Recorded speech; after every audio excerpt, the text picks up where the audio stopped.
One whisper. That was all it took to end Vivien's life as she knew it. She stood in the middle of New York's most exclusive gala and made the mistake of looking at the most dangerous man in the room, Dominic Valerius. She thought he couldn't hear her over the jazz and the clinking champagne glasses. She whispered, "He's handsome." She was wrong. He heard everything. And when the Alpha King locks the door, you don't leave until he decides you belong to him. This isn't a fairy tale. It's a hunt. Vivien Clark checked her reflection in the darkened window of the 40th floor, smoothing the silk of her emerald gown. It was a borrowed dress, just like everything else in her life tonight. As a junior crisis manager for Sterling and O'Connell PR, she wasn't at the Obsidian Gala to drink the $50 a glass champagne. She was there to ensure her client, a reckless tech heir, didn't punch a waiter. The ballroom of the Pierre Hotel was suffocating, smelling of expensive perfume and old money. But the atmosphere shifted the moment the double doors swung open. The room didn't just go quiet, it froze. Walking in was Dominic Valerius. The tabloids called him the Wolf of Wall Street, a cliché that Vivien found lazy. Though looking at him now, she understood the predator analogy. He was 6'4" of brooding violence, wrapped in a bespoke Tom Ford tuxedo. His hair was dark, swept back with a careless precision, and his eyes were a startling, unnatural shade of amber that seemed to glow under the chandeliers.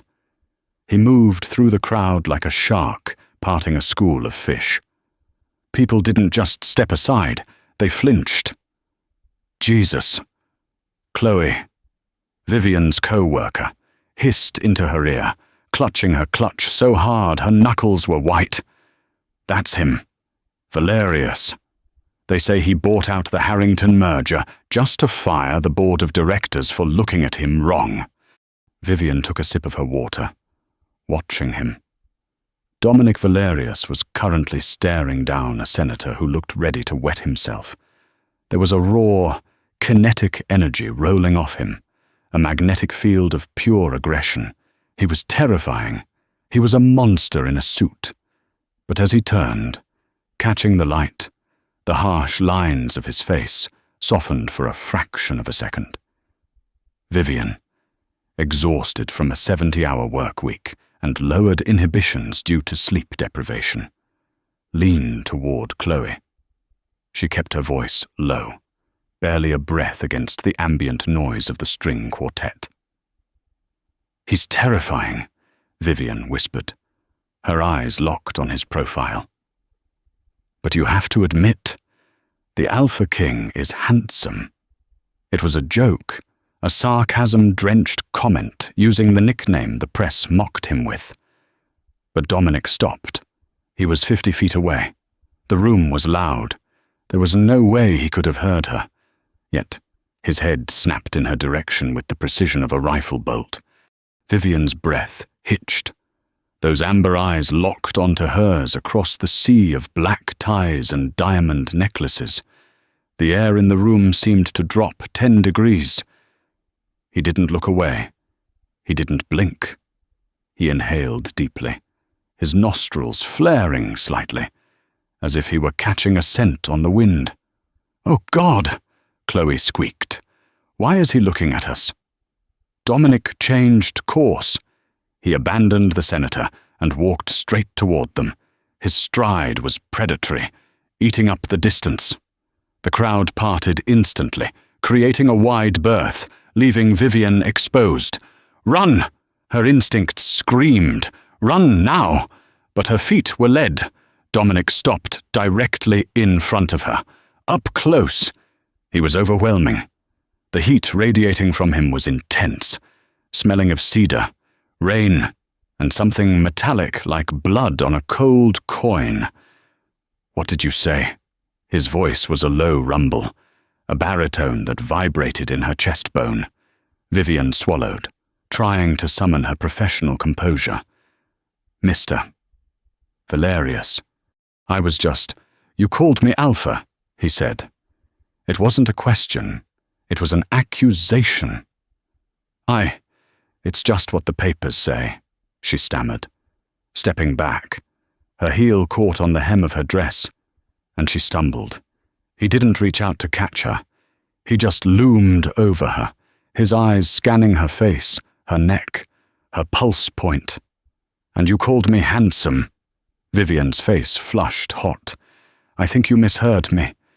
Sir, I never mishear, he murmured. He leaned in, his lips brushing her ear. The intimacy was shocking, public, and possessive. And I never mistake a scent. He pulled back, his eyes darkening to a pool of black. He raised a hand, snapping his fingers. Two massive men in dark suits materialized from the shadows. Clear the East Lounge, Dominic ordered, never taking his eyes off Vivien. Lock it! Wait, Vivien protested, panic finally piercing her shock. I have to work! My client is... Dominic's hand shot out, wrapping around her upper arm. His grip was iron, inescapable, yet strangely careful not to bruise. You're done working. He literally dragged her, though with an odd elegance toward the private VIP lounge.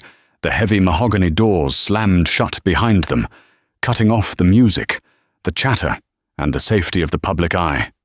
Vivien heard the distinct, heavy click of the deadbolt sliding home. She spun around, her heart hammering against her ribs like a trapped bird. Dominic stood by the door, his hand still on the lock. He ripped his bow tie loose, the fabric tearing with the force, and unbuttoned his collar as if he were suffocating. A low sound tore from his throat, not a word, but a growl. A real, animalistic growl that no human vocal cords should be capable of producing. You, he rasped, his voice sounding shredded. You have no idea what you've done. Let me out, Vivien demanded, though her voice shook. This is kidnapping. I'll scream. There are senators out there. Dominic! He laughed, a dark, humorless sound. He stepped toward her, and she stepped back until her spine hit the cold glass of the window overlooking Central Park. He slammed his hands against the glass on either side of her head, caging her in.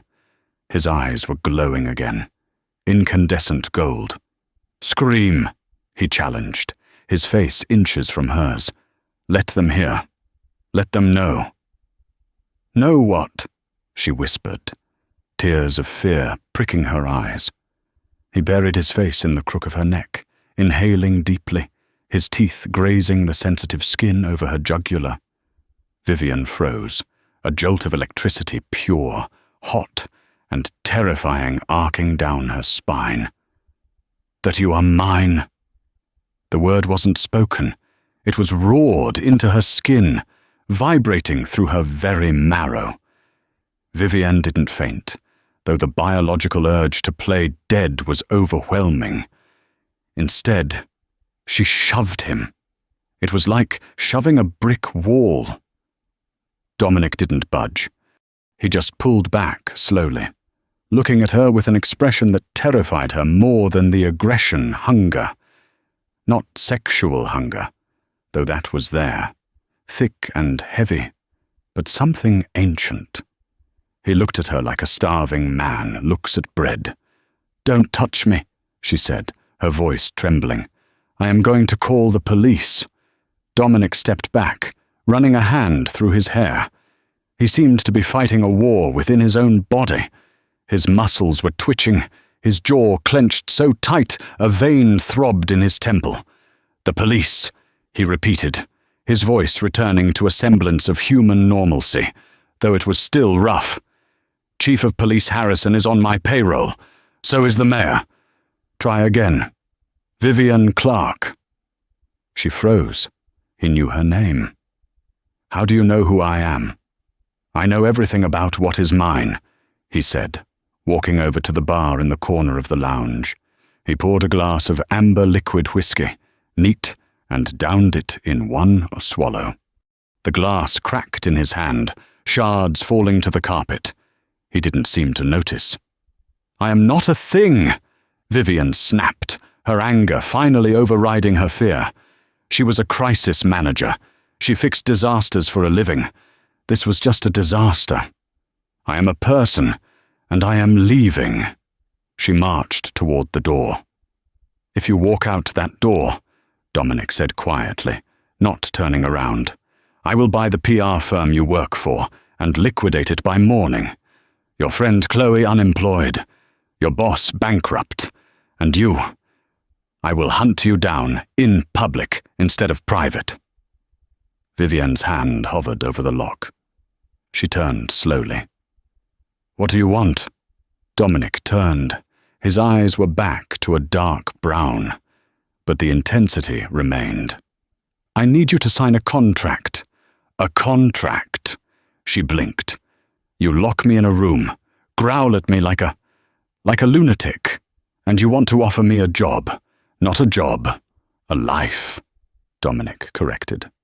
He walked to a sleek leather armchair and sat down, gesturing for her to sit opposite him. "Sit down. Vivien, we have a lot to discuss, and my patience is hanging by a very thin thread." Vivien sat, perched on the edge of the seat, ready to bolt. "You are not human," she said. It was the only logical conclusion to the growl, the eyes, the strength. "What are you?"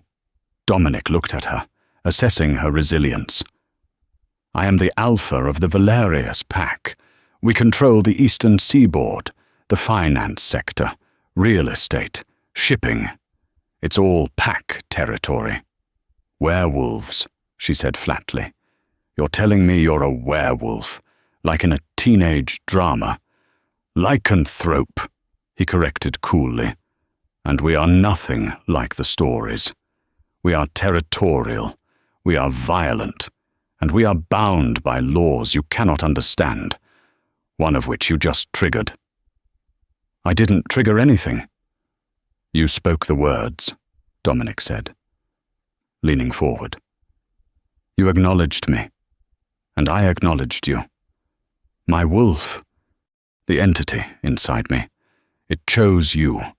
It's called imprinting, mating, call it what you want. But biologically, chemically, I am now wired to protect you, possess you, and kill anyone who threatens you." Vivien stared at him. "You're insane. I'm leaving." "The contract," Dominic interrupted, pulling a folded document from his tuxedo jacket. It was already prepared. "Read it."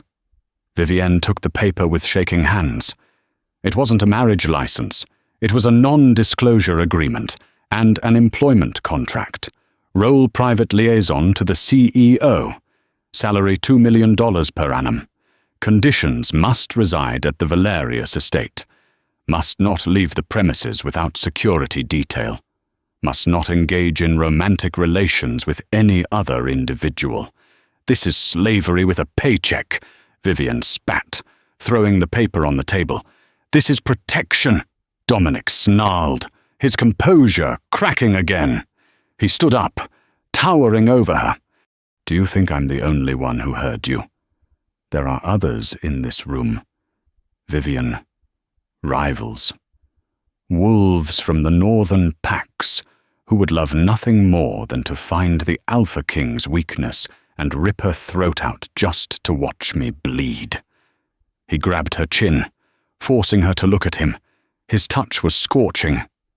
"You are a target now, because of me, because of what we are. If you walk out that door alone, you will be dead by sunrise. Gavin, my brother, is probably watching the exits right now." Vivien's blood ran cold. The specific name Gavin made it feel real. It wasn't a vague threat anymore. "Why me?" she whispered. "I'm nobody." Dominic's thumb brushed her lower lip, his gaze dropping to her mouth. The hunger returned, raw and devastating. "That," he murmured, is what I intend to find out. You smell like rain and ozone. You smell like home. Suddenly, a heavy pounding echoed on the door. Dominic, a voice shouted from the other side. Open the door. The council is watching. Dominic's eyes flashed gold. He looked at Vivien. That's Gavin. If he comes in here and sees you without my mark, without my claim, he will challenge me for you. And if he wins, you belong to him. He stepped closer, his body pressing her into the chair. Sign the paper. Vivien. Or I claim you right here, on this floor, in front of them all. Claim, Vivien asked, breathlessly. I bite you, Dominic said, baring his teeth. I mark you, and then your life as a human is truly over. The pounding on the door got louder. The wood began to splinter. Vivien looked at the contract, then at the door, then at the man who looked like a god of war, ready to burn the world down for her. She grabbed the pen. The mahogany door to the VIP lounge splintered inward, just as Vivien's pen left the paper. The ink was barely dry on her signature when the wood gave way. Standing in the frame was Gavin Valerius. If Dominic was a thunderstorm, Gavin was a calm, frozen lake beautiful, still, and hiding things that would drown you. He was blonde, leaner than Dominic, wearing a white tuxedo that made him look like a fallen angel. Too late, brother, Dominic said, his voice dropping to a subsonic rumble that rattled the crystal glasses on the bar. He snatched the contract from the table and tucked it into his inner pocket. She is employed by the Alpha. She is under pack protection. Gavin's blue eyes flicked to Vivien. He smiled, but it didn't reach his eyes. A human employee for the private liaison role, Dominic. The council will eat you alive. You know the rules. Only a wolf can handle the strain of being near an alpha of your magnitude. She signed, Dominic said, stepping between Gavin and Vivien, using his broad shoulders to block Gavin's line of sight. Touch her, and I will rip your arm off and beat you with it in front of the senator. Gavin held up his hands in mock surrender. I'm just worried about the girl. She looks like she's about to faint. Does she know she's walking into a slaughterhouse? Get the car, Dominic ordered. Now. Gavin's smile vanished. He bowed, slightly mocking, always mocking, and turned on his heel. Dominic turned to Vivien. The golden glow was gone from his eyes, replaced by a weary, dark brown. He looked exhausted, like a man holding up the sky. Can you walk, or do I have to carry you? I can walk, Vivien said, though her legs felt like jelly. But I need my phone and my coat. Your coat is gone. Your phone is compromised, Dominic said, guiding her toward a private service elevator at the back of the lounge. I'll buy you a new phone and a new coat. From now on, you leave everything from your old life behind. They exited the Pierre Hotel, not through the lobby, but through the kitchen, emerging into a private loading dock where a convoy of 3 black-armored Escalades was waiting. The rain had started to pour, blurring the New York City lights into streaks of neon. Dominic shoved her into the back of the middle vehicle. The interior was hermetically sealed, smelling of leather and sanitized air. He slid in beside her, the heavy door thudding shut like a bank vault. As the car lurched forward, merging into the chaotic traffic of Fifth Avenue, the silence stretched between them. Vivien pressed herself against the door. Watching the city roll by, she felt like she was watching a movie of her own life. Why me? She asked again, her voice small in the quiet cabin. You said I smell like home. That's not a reason to pay me $2 million and kidnap me. Dominic loosened his tie completely, tossing it onto the floor. He poured a glass of water from a crystal decanter built into the console and handed it to her. Drink. You're in shock. Vivien took it, her hands shaking. My pack, Dominic began, staring straight ahead at the partition separating them from the driver, is not a family. It is a corporation, a militarized hierarchy. I took the throne, the CEO position, by killing the previous alpha. My uncle, Vivien choked on the water. You killed your uncle. He was weak, Dominic said coldly. And in our world, weakness is a death sentence for the whole pack. But taking power requires maintenance. The alpha energy inside me is a fire. It burns constantly. Without a mate, without an anchor, that fire consumes the host. I am going insane. Vivien! He turned to look at her, and for the first time, she saw the desperation behind the arrogance. I haven't slept more than 2 hours a night in 3 years. My temper is fraying. My control is slipping. When you whispered my name in that ballroom, it was the first time in a decade that the noise in my head stopped.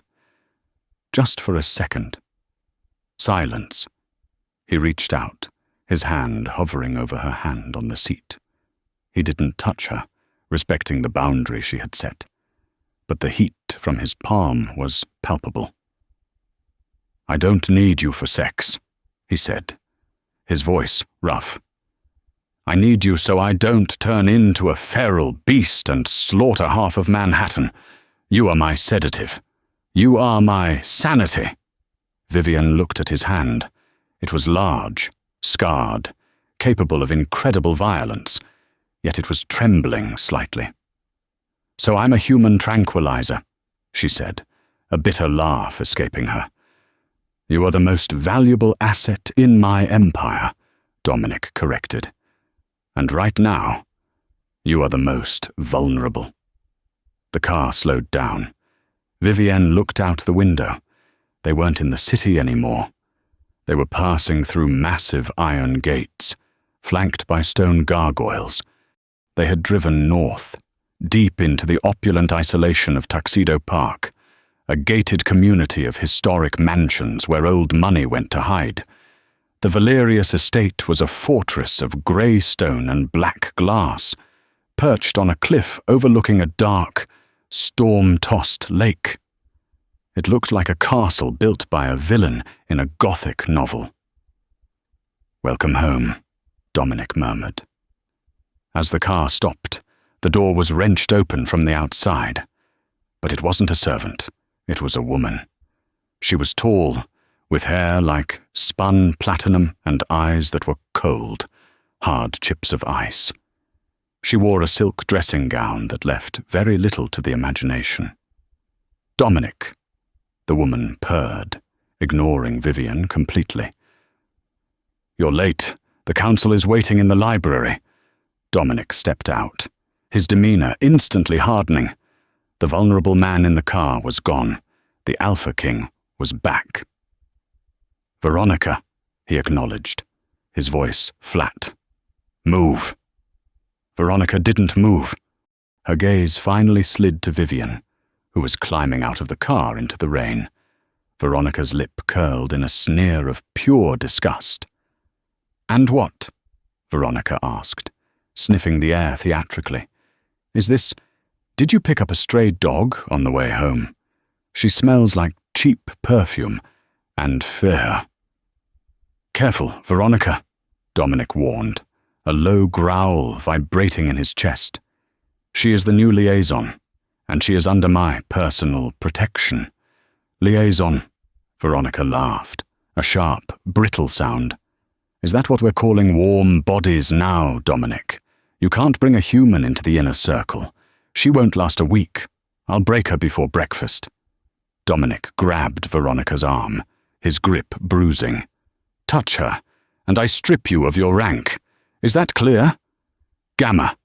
Veronica flinched, pain flashing across her face, but she nodded. Crystal. Dominic released her and turned to Vivien. placing a hand on the small of her back to guide her up the massive stone steps. "Don't look at her," Dominic whispered in Vivien's ear.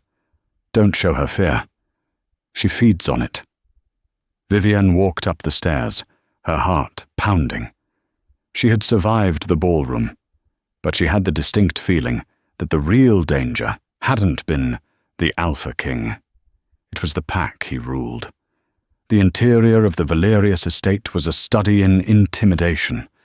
The ceilings were 30 feet high, the floors were black marble, and the art on the walls consisted of violent, abstract oil paintings that looked like splashes of blood. Dominic had left Vivien in the East Wing guest suite, a room larger than her entire Brooklyn apartment, with strict instructions to lock the door and open it for no one but him. She hadn't slept. She had spent the night sitting in a velvet armchair, staring at the heavy oak door, listening to the sounds of the house, footsteps, muffled arguments, the occasional howl from the woods outside that sounded far too human to be a wolf. By morning, hunger forced her out. She cautiously opened her door. The hallway was empty. She remembered Dominic mentioning breakfast was served in the solarium at 8 a.m. It was 8:15. Navigating the mansion was a nightmare, but she followed the smell of coffee and bacon.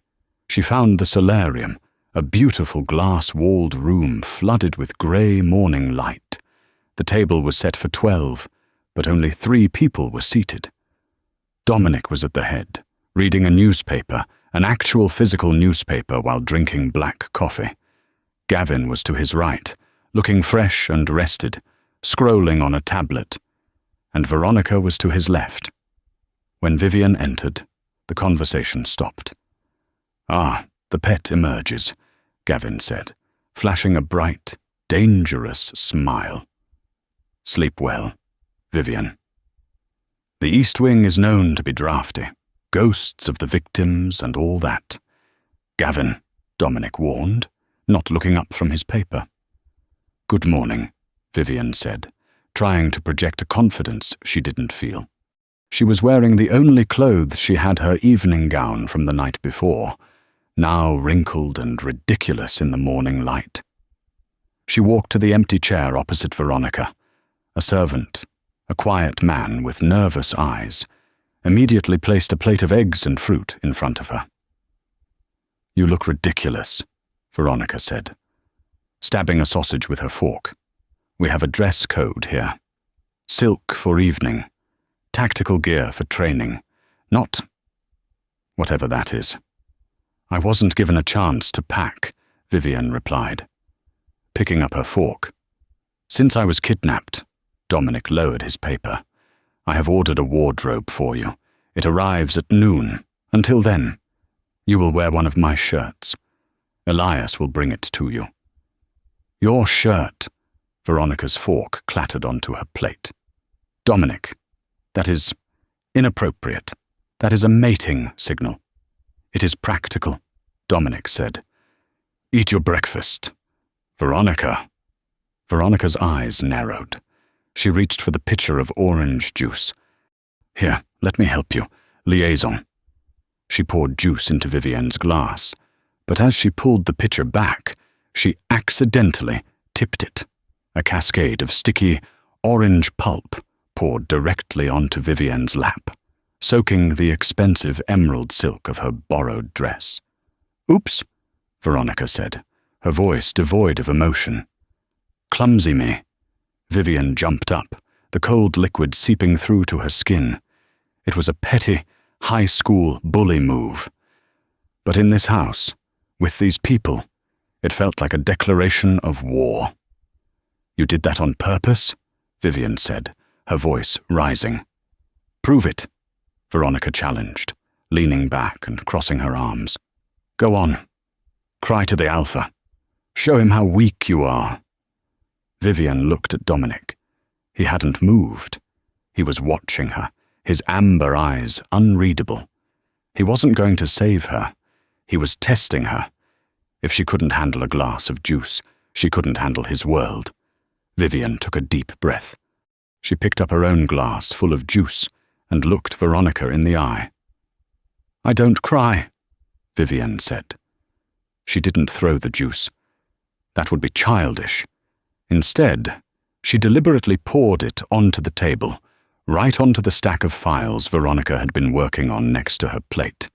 The liquid soaked instantly into the documents.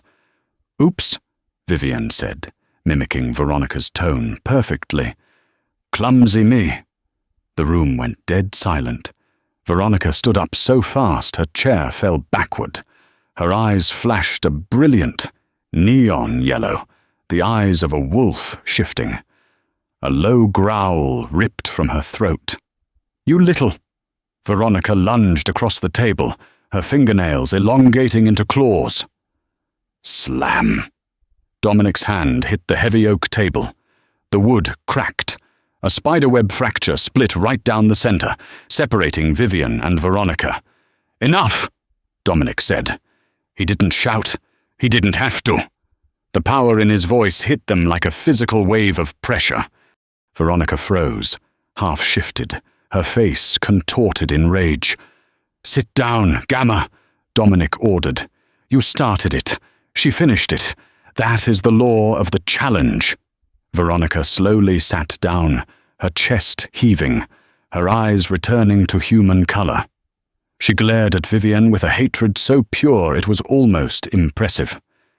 Dominic turned his gaze to Vivien. For a second, she thought he was angry. But then, she saw it, the corner of his mouth twitched, a ghost of a smile. "Elias," Dominic called out. The butler appeared instantly. "Clean this up, and get Ms. Clark one of my white Oxfords, the heavy cotton ones." Dominic stood up, buttoning his jacket. "Vivien, come with me. It's time you saw what you really signed up for." Vivien followed him, leaving a fuming Veronica and a smirking Gavin behind. Dominic led her down a flight of stairs, hidden behind a tapestry, deep into the basement levels of the estate. The air grew colder, smelling of steel and electricity. "You handled yourself well," Dominic said, not looking back. "Veronica is a killer. She respects nothing but force." "I was terrified," Vivien admitted. "Good. Fear keeps you sharp." He stopped in front of a steel door with a biometric scanner. He pressed his palm against it, and the door hissed open. "Welcome to the war room," he said. Inside, the walls were covered in screens displaying live feeds of stock markets, shipping routes, and security cameras from all over New York. But in the center of the room was a large, holographic table displaying a family tree. Dominic walked over to it and typed a command. A face appeared on the screen. It was Vivien's face, but next to it was a picture of a man she hadn't seen in 20 years. Her father, who had abandoned her and her mother when she was 5. "You asked why I chose you," Dominic said, looking at the hologram. "You think it's just biology? Just a scent." He tapped the image of her father. "Your father wasn't a salesman, Vivien. He was a hunter, one of the best the guild ever had. He killed 30 of my kind before he vanished." Vivien stared at the screen, her world tilting on its axis. "That's impossible. My father sold insurance." "He sold death," Dominic corrected. "And when he disappeared, he stole something from the Valerius pack. Something priceless. An artifact called the Moonstone Key." Dominic turned to her, his expression grave. "I didn't just bring you here to be my mate. Vivien, I brought you here because Gavin and the Northern Packs know who you are. They think you know where the key is." He stepped closer, trapping her against the console table. "They aren't going to just bully you with orange juice. They are going to torture you until you give them a location you don't even have." Vivien felt the blood drain from her face. "So, you're not protecting me. You're holding me hostage. You want the key too." Dominic's eyes flashed gold. "I want the key to stop a war. But make no mistake, Vivien, if I have to choose between the key and you—" He leaned down, his voice a dark whisper against her lips. "I don't know which one I would choose yet."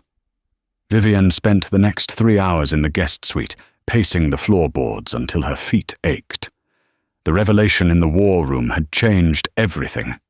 She wasn't just a random PR girl who had stumbled into a werewolf gala. She was the daughter of their greatest enemy. Elias, the silent butler, had delivered the clothes Dominic promised. True to his word, there was a rack of designer casual wear cashmere sweaters, jeans that looked tailored to her exact measurements, and heavy boots suitable for the terrain. But laying on the bed, wrapped in white tissue paper, was the white Oxford shirt. Vivien picked it up.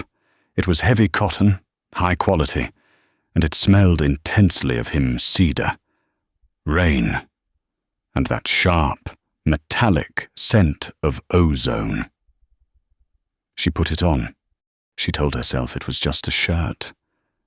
But as she buttoned it, a strange warmth settled in her chest, a phantom comfort that fought against her logical fear. It was huge on her, the hem hitting her mid-thigh. She needed answers, and she wasn't going to get them sitting in a tower like a damsel. She waited until the hallway was quiet, then slipped out. The mansion was vast, a labyrinth of shadows and stone. She remembered the direction of the library, the place Gavin had mentioned the council meeting taking place earlier. The double doors to the library were unlocked. Inside, the room was a cavern of knowledge, smelling of old paper and leather.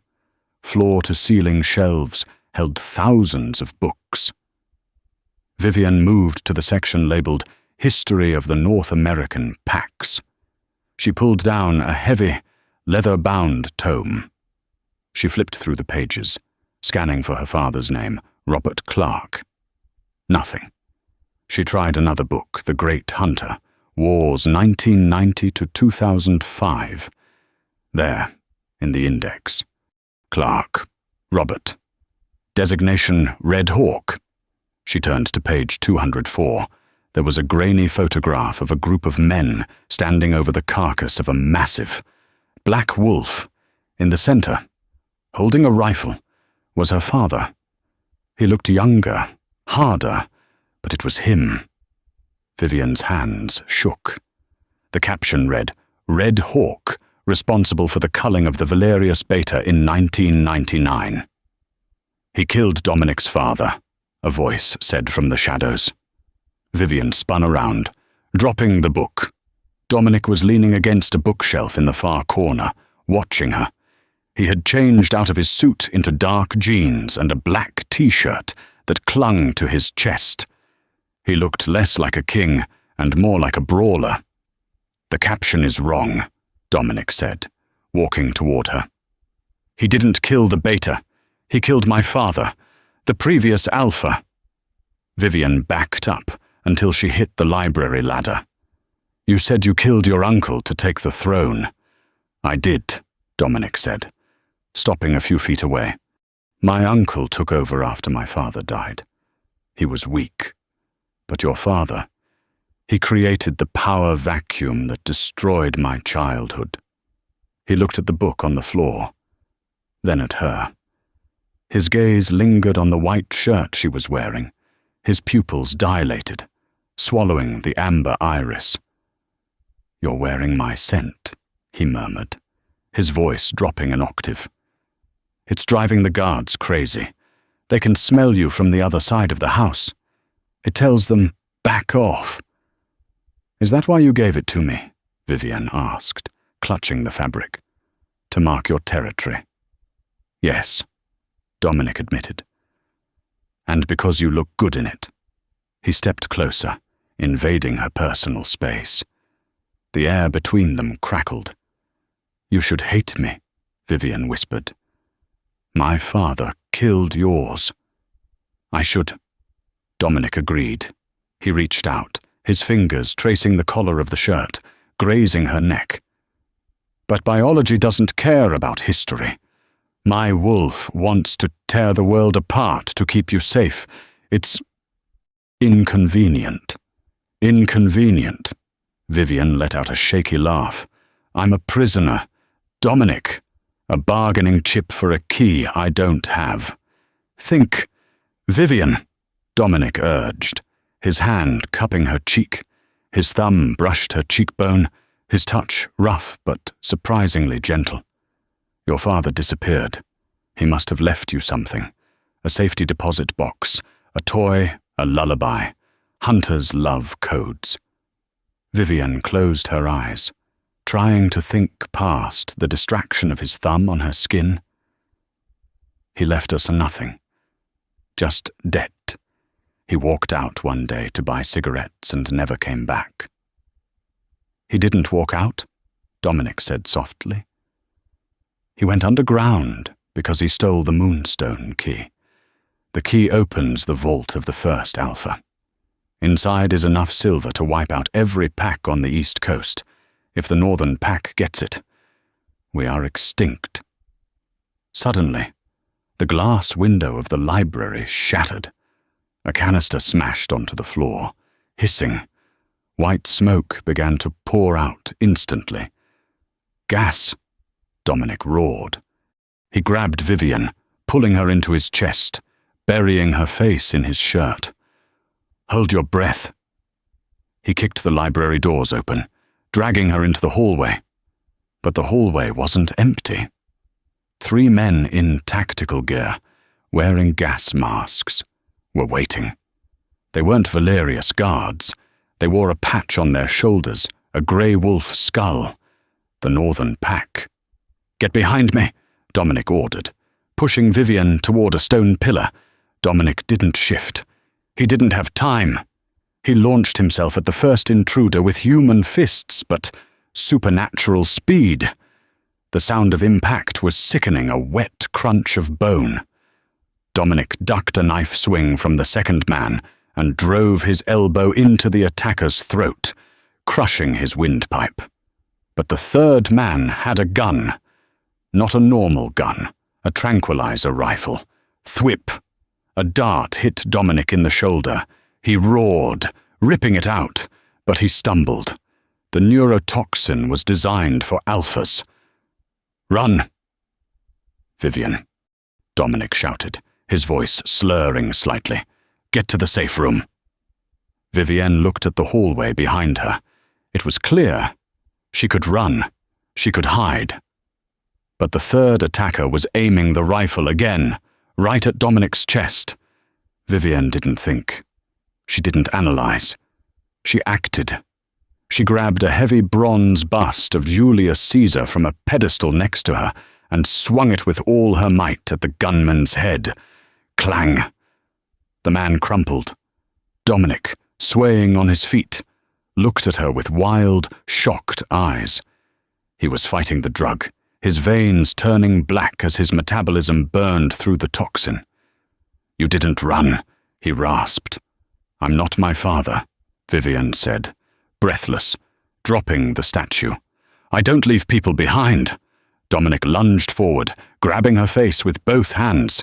He kissed her hard, desperate, and tasting of blood and smoke. It wasn't a romantic kiss. It was a seal. A thank you. A claim. "We have a traitor," Dominic growled, pulling back. Those men got through the perimeter. Someone let them in. He grabbed her hand. "Come with me. We're going hunting." The attack in the library was just the first wave. The estate alarms were finally blaring, a low, mournful siren that echoed across the valley. Dominic dragged Vivien not to the safe room, but to the garage. He bypassed the armored SUVs and went straight to a matte black Ducati motorcycle. "Get on," he ordered, On a bike in the rain," Vivien shouted over the sirens. "The SUVs are tracked. If we have a traitor, they know the GPS codes. The bike is analog. Get on." Vivien climbed on behind him, wrapping her arms around his waist. He felt like solid rock. The engine roared to life, and they shot out of the garage, skidding onto the wet gravel driveway. They didn't go toward the main gate. Dominic swerved off-road, driving straight into the dense forest that bordered the estate. The bike bounced over roots and mud, the rain stinging Vivien's face like needles. "Where are we going?" she screamed into his back. "The hunting cabin," Dominic shouted back. "It's off the grid. My father built it. Only the bloodline knows where it is." They rode for 20 minutes, climbing higher into the Storm King mountain range. The air grew colder, turning the rain into sleet. Finally, Dominic killed the engine and coasted to a stop in a small clearing. A rough-hewn log cabin stood in the shadows of the pines. Dominic kicked the stand down and helped Vivien off. He was moving stiffly. The toxin was still in his system. "Inside," he said, scanning the trees. "Bar the door." Vivien rushed inside. The cabin was freezing, smelling of pine needles and dust. She found the heavy iron bar and dropped it across the door, just as Dominic stumbled in. He collapsed onto the dusty rug in front of the cold fireplace. "Dominic." Vivien fell to her knees beside him. He was sweating, his skin burning up. "The dart," he gritted out, clutching his shoulder. It wasn't just tranquilizer, it was wolf's bane, concentrated liquid silver nitrate. "What do I do?" Vivien asked, panic rising in her throat. She was a PR manager. She fixed press releases, not poisoned werewolves. "You have to cut it out," Dominic said, reaching for a knife strapped to his boot. He handed it to her. The blade was 6 inches of serrated steel. "The entry wound. The silver is burning the tissue. You have to cut out the flesh around the wound." Vivien stared at the knife, her hands shaking uncontrollably. "I can't. I'll hurt you." "I will heal," Dominic gasped, his eyes flashing gold and then fading to grey. "But if the silver reaches my heart, I die. Do it. Vivien. Do it now." Vivien took a deep breath. She thought of the man in the library, the way he had shielded her from the gas. She thought of her father, the hunter. Maybe the blood in her veins was good for something after all. "Okay," she whispered. "Okay." She ripped his shirt open, the expensive t-shirt tearing like paper. The wound on his shoulder was black and bubbling, smelling of sulfur. She poured a bottle of whiskey from the shelf over the blade to sterilize it. Dominic bit down on a piece of firewood. "Do it!" Vivien cut. Dominic roared, a sound that shook the cabin walls. Vivien cried, tears blinding her, but she didn't stop. She dug the tip of the knife in, scooping out the blackened flesh. "Got it," she sobbed, flickering the knife. A small, dissolving silver pellet fell onto the floor, sizzling. Dominic slumped back, unconscious. Vivien scrambled to clean the wound, tearing strips from her own shirt, the white Oxford, to bind his shoulder. She built a fire in the hearth, piling logs high until the room was blazing hot. She sat beside him for hours, watching his chest rise and fall. The wound was already closing, knitting together with supernatural speed. It was nearly dawn when he woke up. The fire had died down to embers. Vivien was curled up in a chair, holding the knife. "Vivien," Dominic whispered. She jerked awake. "You're alive." Dominic sat up, testing his shoulder. He grimaced, but he moved it. He looked at her, seeing the blood on her hands. His blood. "You saved me," he said, a note of wonder in his voice. "A hunter's daughter saved the Alpha King." "I told you," Vivien said, her voice tired. "I'm not my father." Dominic stood up and walked over to her. He took the knife from her hand and set it on the table. Then he pulled her out of the chair and into his lap. He didn't do anything sexual. He just held her, burying his face in her hair, breathing her in. "You aren't a prisoner anymore," he said quietly. "Does that mean I can go home?" Vivien asked, her head resting on his chest. "No," Dominic said. "It means you are my partner, and we are going to kill the people who did this." "Who was it?" Vivien asked. "Who let them in?" Dominic pulled back, his eyes hard. The security codes were bypassed using a biometric override. Only 3 people have that access. "Me, Gavin, and Veronica," Vivien guessed. "No," Dominic shook his head. "Veronica is a brute, but she's loyal to the pack structure. The third person is the pack elder, Silas." "Silas. He was my father's best friend," Dominic said darkly. "He raised me, and if he turned off the alarms, it means the Northern Pack promised him the one thing I couldn't give him." "What?" "Immortality," Dominic said. "The Moonstone Key doesn't just open a vault of silver. Legend says it opens the crypt of the first Alpha, and his blood grants eternal life." Dominic stood up, pulling Vivien with him. "We have to go back. Tonight is the blood moon. If Silas has the key, he will try to open the vault tonight." "But we don't have the key," Vivien argued. "My father stole it." Dominic looked at her, his eyes travelling to the necklace she was wearing. It was a cheap thing, a silver locket she had worn every day since she was 5. Her father had given it to her the day he left. "Vivien," Dominic said slowly, "let me see your locket." This Vivien touched it. "It's junk jewelry. It doesn't even open. It's rusted shut." Dominic reached out, his claw tipping gently against the metal. "It's not rust. It's a seal. A blood seal." He pricked his own finger with a claw, letting a single drop of alpha blood fall onto the locket. The silver hissed. The locket clicked. It sprang open. Inside wasn't a picture. It was a small, glowing gemstone, pulsating with a soft, blue light. The Moonstone Key. "It's been on your neck for 20 years, Dominic whispered. Vivien stared at the stone. "He didn't leave me nothing. He left me the most dangerous thing in the world."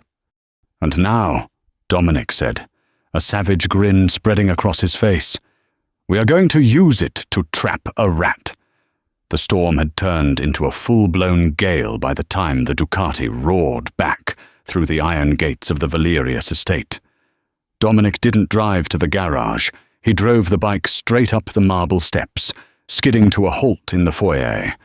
The lock on the front door didn't need a key. It shattered under his boot. "The crypts!" Dominic growled, his eyes already flickering with the golden light of the wolf. "I can smell the sulfur. They're trying to melt the seals." He led Vivien to the library, to the shelf holding Dante's Inferno. With a sharp pull, the bookcase groaned open, revealing a stone spiral staircase that plunged into the earth. The air that rushed up was cold, heavy with the scent of damp soil and ancient danger. They descended into the shadows. At the bottom, the vast, torch-lit chamber was crowded. In the center, Councilman Victor the Traitor stood over Gavin, who was beaten, bloody, and barely conscious. Flanking Victor were 12 soldiers wearing the Grey Wolf insignia of the North. "Open it!" Victor shouted, kicking Gavin in the ribs. "You have the blood. Open the vault." "He can't!" Dominic's voice boomed, filling the cavern. He stepped into the light, his presence heavy and suffocating. "But I can open your throat. Victor." Victor spun around. Fear flashed in his eyes, but it was quickly replaced by a greedy sneer as his gaze landed on Vivien's chest. "Ah," Victor smiled, pointing a trembling finger. "The hunter's daughter," and she brought the key. He saw the locket glowing blue against her skin. "The Northern Alpha is minutes away." Victor laughed. "Kill the king. Bring me the girl. I want that key." The 12 soldiers lunged. "Vivien, run!" Dominic roared. He intercepted the first wave, a blur of violence and human fury. Bones snapped and bodies flew as he fought to keep them away from her. But he was outnumbered. One soldier slipped past his guard, charging straight for Vivien. She scrambled back against a stone sarcophagus, fumbling with the locket. Dominic had called it a key. Her father had been a hunter. "Think," she screamed internally. "Hunters don't build keys for monsters. They build traps." The soldier grabbed her hair, yanking her head back. "Give it to me, bitch!" Vivien grabbed the locket with both hands. She didn't try to open the clasp. She twisted the glowing gemstone counterclockwise, feeling a mechanism click.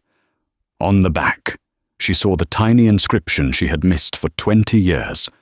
"Lux in tenebris, light in darkness."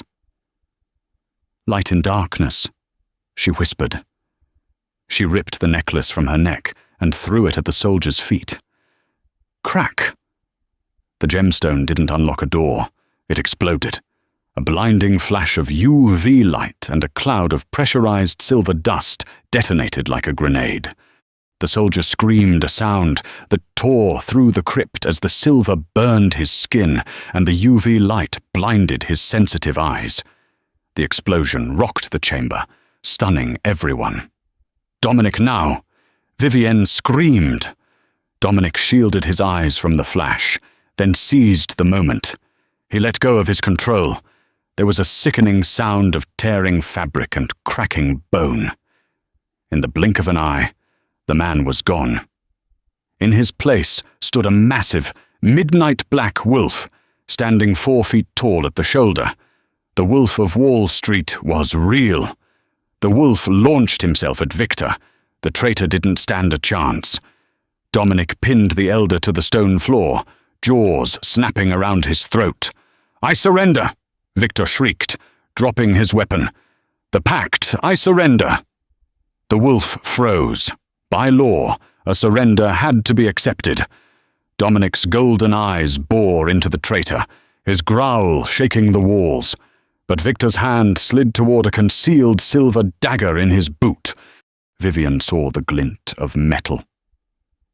"Dominic! Look out!" She didn't think.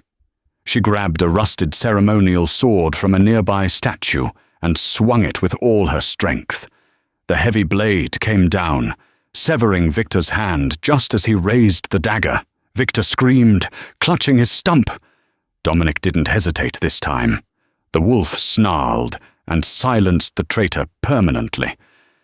The remaining northern soldiers, seeing their leader dead and the Alpha King in his full, terrifying form, dropped their weapons.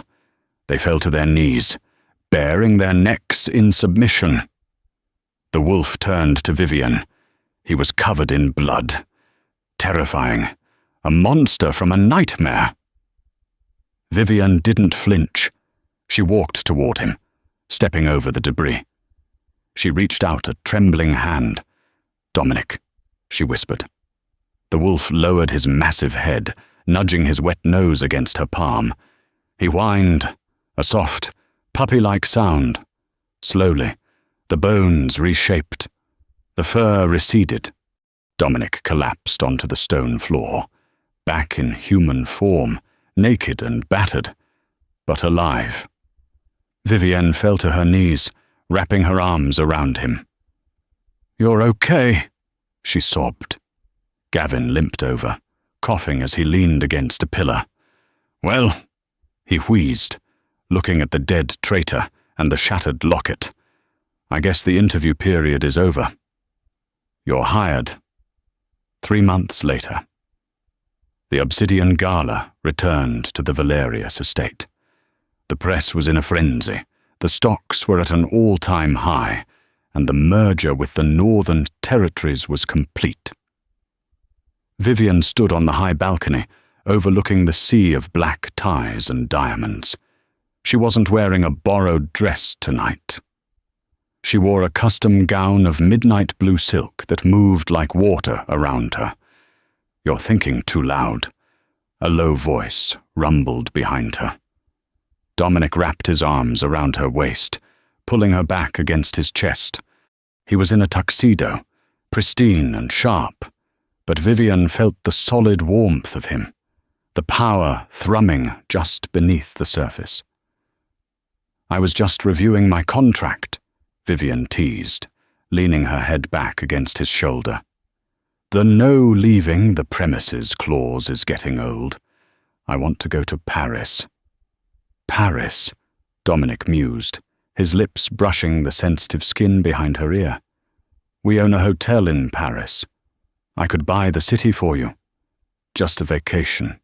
Dominic, not a hostile takeover. With you, my love." He turned her around, his amber eyes burning with that familiar, possessive fire. "Everything is a takeover. You walked into a room and stole my kingdom with a whisper." He reached into his pocket. This time, it wasn't a contract. It was a velvet box containing a yellow diamond, flawless and massive. "I don't need a liaison anymore," Dominic said, his voice rough with emotion. "I need a queen." Vivien looked at the ring, then up at the man who had locked a door and changed her destiny. "You already roared mine," she smiled, placing her hand over his heart. "I think it's time I said it back." Dominic grinned a true, boyish grin that lightened the darkness in his eyes. "Say it," he challenged. Vivien pulled him down by his lapels, kissing him before he could speak again. "Mine," she whispered against his lips. And somewhere in the distance, deep in the Valerius woods, a wolf howled in triumph.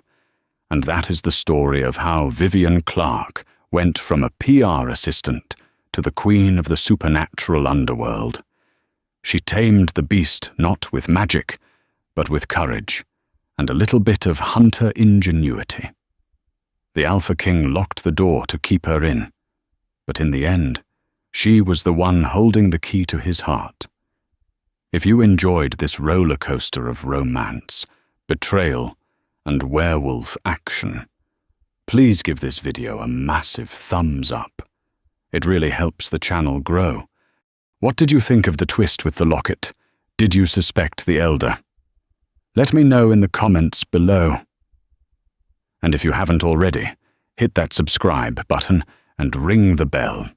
I have a new dark romance story coming next week, involving a vampire prince and a girl who hates the sight of blood. You do not want to miss it. Thanks for listening.